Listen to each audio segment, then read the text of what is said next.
여러분 안녕하십니까? 마태복음서 강해 50강 여러분과 함께 합니다.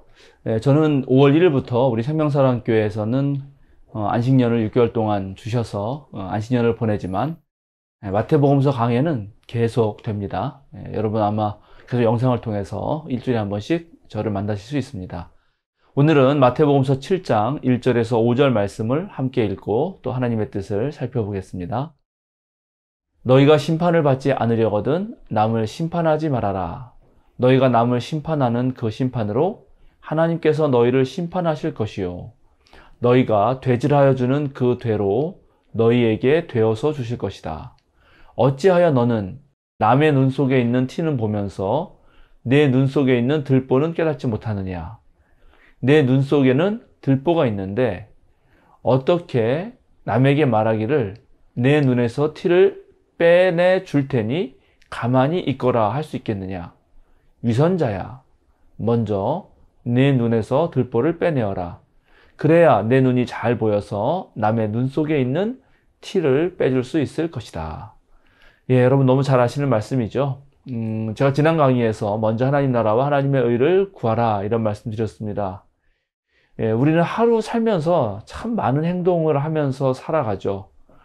그 행동들 중에서 정말 쓸데없는 걱정하지 말고 무엇보다 먼저 하나님 나라 하나님 의를 구하자, 그렇게 힘쓰며 살자, 그렇게 마음 먹어도 하루를 살고 되돌아보면 꼭 하지 않아도 될 일을 한 경우도 있고, 반드시 했어야 되는데 깜빡 잊고 못한 경우도 있고, 또 어떤 날은 그냥 어영부영 시간만 보내다가 그저 그렇게 하루를 낭비한 경우도 있습니다.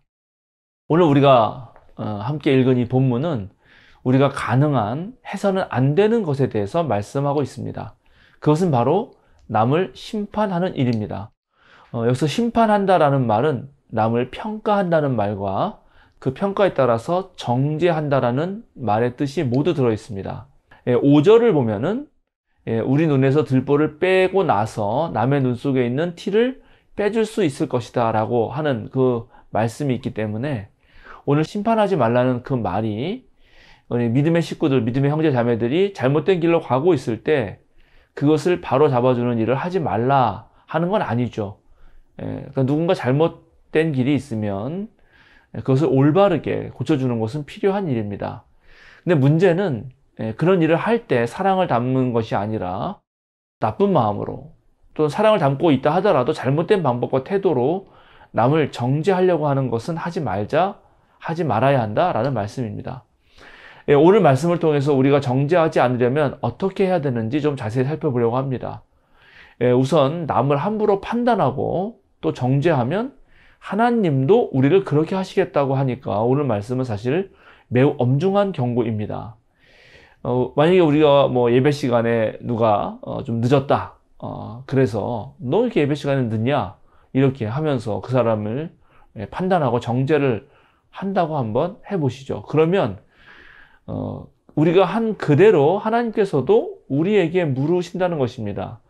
너는 예배 시간에 정말 신령과 진정으로 예배를 드렸냐? 예배 시간에 딴 생각을 한 적은 없느냐? 주일 성수는 잘하고 있느냐? 정말 나를 사랑하는 마음으로 예배를 드리느냐? 이렇게 하시면서 하나님께서 우리 삶 전체를 보시면서 우리들을 평가하시겠다 하는 겁니다. 우리는 누군가의 어떤 일부분만 보고 잘못 하나 가지고 평가하겠지만 하나님은 우리 삶 전체를 보고 평가하시게 된다는 거죠. 그러니까 우리는 어떤 면에서 정말 조심해야 합니다. 두 번째, 남의 눈 속에 있는 티는 보면서 너의 눈 속에 있는 들보는 깨닫지 못하느냐라는 말씀을 정말 우리는 깊이 생각해야 합니다. 정말 이 말씀이 매우 매우 중요합니다. 우선 우리들은 자기 자신에게는 관대하고 남에게는 엄격한 잣대를 대는 경우가 많이 있습니다. 자기 눈에 들보가 있는데도 그것을 모르는 거죠. 그래서 우리는 어떻게 생각하냐면 이렇게 생각하기가 너무너무 쉽습니다. 예를 들어서 내가 침묵하고 있으면 생각이 깊은 거고 남이 침묵하면 생각이 없는 거다. 내가 늦으면 사정이 있고 남이 늦으면 게으른 거다. 내가 자리를 비우면 유능하기 때문에 늘 불러주는 데가 많아서 그런 거고 남이 자리를 비우면 어디 가서 땡땡이 치고 노는 거다. 내가 화를 내면 소신이 뚜렷한 거고, 남이 화를 내고 자기 주장을 하면 그건 고집불통이라고 생각하고, 내가 어떤 개인적인 통화를 하면 그게 업무상 어떤 긴급한 것이기 때문에 했던 거고, 남이 통화를 하면 사적인 일을 가지고 통화한다라고 말하고, 내가 아프면 그만큼 쉬어야 하고, 남이 아프면 기초 체력이 부실한 거 아니냐. 내가 이성과 사귀면 로맨스고, 남이 이성과 사귀면 불륜이다. 뭐 이런 그런 내로남불이라고 하는 그 유명한 말이 있는 거죠. 그런데 교회에서도 교인들끼리도 그런 눈으로 보는 경우가 있죠. 다른 교인이 아주 작은 성경책을 가지고 다니면 전 경건치 못하다 이런 거고, 내가 작은 성경을 가지고 다니면 아주 활동적인 신앙인이라서 그렇다. 남이 눈물로 기도하면 유별난 신앙이고, 내가 눈물로 기도하면 간절한 마음이 있는 거다. 남이 길게 기도하면 주책이 없는 거고, 내가 길게 기도하면 정성을 다한다. 남이 친척 결혼식에 참석하는 것 때문에 주의를 지키지 못하면 신앙이 얕기 때문이다라고 말하고, 자신이 똑같은 일로 주의를 지키지 못하면 가문의 평화를, 가족의 평화를 위해서 그런 거다라고 말합니다. 남이 예배에 참석하지 않으면 신앙이 없다 그러고, 내가 예배에 빠지는 거는 하나님이 어디나 계신다.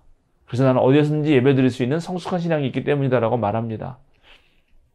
남이 예배 시간에 졸고 있으면 시험에 들지 않게 일어나서 기도하라 하는 누가복음 22장 46절 말씀을 떠올리고, 내가 졸면 야훼 하나님께서는 그 사랑하시는 자에게 잠을 주신다 하는 시편 127편 2절 말씀을 떠올립니다. 제가 너무 길게 얘기했지만, 이렇게 우리는 남에 대한 평가와 자기에 대한 잣대가 전혀 다릅니다. 다른 기준을 가지고 보고 있습니다. 왜 그럴까요? 바로 우리 눈에 들보가 있기 때문입니다. 그래서 남을 함부로 평가하고 정죄하는 것이 아닌가 우리는 생각해 보아야 합니다. 우리가 빨간색 안경을 쓰고 보면 세상이 모두 빨갛게 보이기 때문에 정말 남에 대해서 이야기할 때도 우리가 어떤 관점을 가지고 보는가 정말 조심해야 됩니다. 때때로 우리가 남에 대해서 하는 모든 판단은 착각이거나 오해일 수 있습니다. 그 미국의 단편 영화 중에 런치데이트라고 하는 영화가 있는데요. 그 영화를 보면 이런 장면이 나옵니다. 그 백인 귀부인이 붐비는 기차역에서 흑인과 부딪혀서 쇼핑백을 떨어뜨립니다. 쏟아지는 그 물건을 이렇게 주워 담느라 기차를 놓치고 말아서 그냥 주변 음식점에 가서 이제 샐러드 하나 시키고, 이제 자리를 잡고 이렇게 먹으려고 하는데, 이 포크를 안 가져온 겁니다. 그래서 포크를 가지러 갔다가 왔는데, 거린처럼 보이는 흑인 한 사람이 샐러드 앞에 앉아 음식을 먹는 거예요.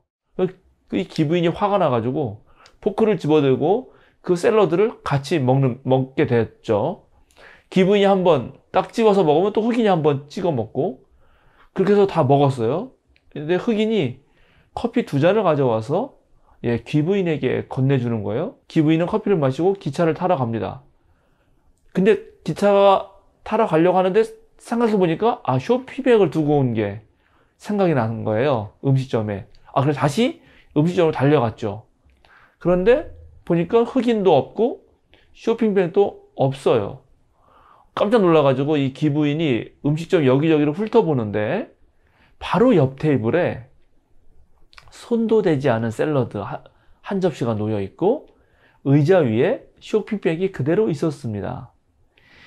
그러니까 이게 뭐였냐 하면, 포크 가지러 간 사이에 자기 자리를 잘못 착각해가지고 마치 흑인이 자기 자리에 앉아있다고 생각하고 흑인의 음식을 뺏어 먹은 거죠. 근데 흑인은 화도 내지 않고 음식을 기부인하고 샐러드를 나눠 먹었고, 또 커피까지 대접한 거죠. 미국 사회에서 특히 유색인종에 대한 차별이 심한데 흑인은 어떻다라고 생각하고, 이런 그런 오해가 많이 있지 않습니까? 그런데 지금 같은 경우에 보면 이 기부인이 완전히 착각을 한 거죠. 이렇게 우리도 얼마든지 일상생활에서 착각할 수 있습니다. 그래서 가장 먼저 해야 되는 것은 남을 보기 전에 그 남을 보는 아주 세밀한 눈으로 나 자신을 살피는 일에 정말로 힘써야 합니다. 우리가 하나님 앞에서 더 성숙한 신앙인으로 성장한다면 남이 어쩌냐 저쩌냐 하는 것은 별로 눈에 들어오지 않습니다. 사실은 무엇보다 우리는 하나님 앞에서 내 스스로가 어떻게 더 성숙한 신앙으로 자라나야 하는가, 그것이 제일 관심이 될 것입니다. 그 19세기 말에 서양 사람들이 비누를 이제 조선에 가지고 들어옵니다. 그때 우리 조상들은 비누란 게 없었고 양잿물 가지고 옷을 빨던 때죠. 예, 얼굴을 닦는 그런 세수 비누, 눈에 보지도 못하고 듣지도 못했던 것이죠. 예, 그 당시 일제에 앞잡이 노릇하던 한 관리가 있었는데 비누 하나를 어떻게 구해서 민족의 어른으로 여겨졌던 이상재 선생한테 선물로 가져옵니다. 그리고 절을 하고 나서 이상재 선생님, 이것이 손과 얼굴에 묻은 때를 아주 깨끗이 씻어내는 비누라고 하는 것입니다 하고 선물을 드립니다. 그러자 이상재 선생이 그것을 들어서 불쑥 한 입을 깨물어서 잡수시는 거예요. 그 사람이 깜짝 놀랐죠. 그리고 주위에 있는 사람들도 깜짝 놀라서 이 선생님 그거 먹는 거 아닙니다. 그건 얼굴 손 닦을 때 쓰는 겁니다. 그랬더니 그때 이상재 선생님이 하시는 말씀이 지금 나는 내 속에 있는 더러운 때를 벗기는 중이요. 이렇게 말을 하는 거예요. 그래서 일제 그 앞잡이가 됐던 사람은 그 말을 듣고 자신이 그런 친일파가 돼서 했던 그런 좀 마음에 그게 캥기지 않겠어요? 그래서 얼굴이 홍당무가 되어가지고 돌아갔다는 이야기가 있습니다. 과연 오늘날 우리도 얼굴의 때를 벗기고 또 우리의 몸을 꾸밀 줄 알지만 정말 우리가 영혼의 때는 벗기고 있는 것인지 영혼을 꾸미고 사는 것인지 생각해 볼 때입니다. 우리는 자신의 때와 자신의 들보를 빼기 위해서 부단히 노력해야 합니다.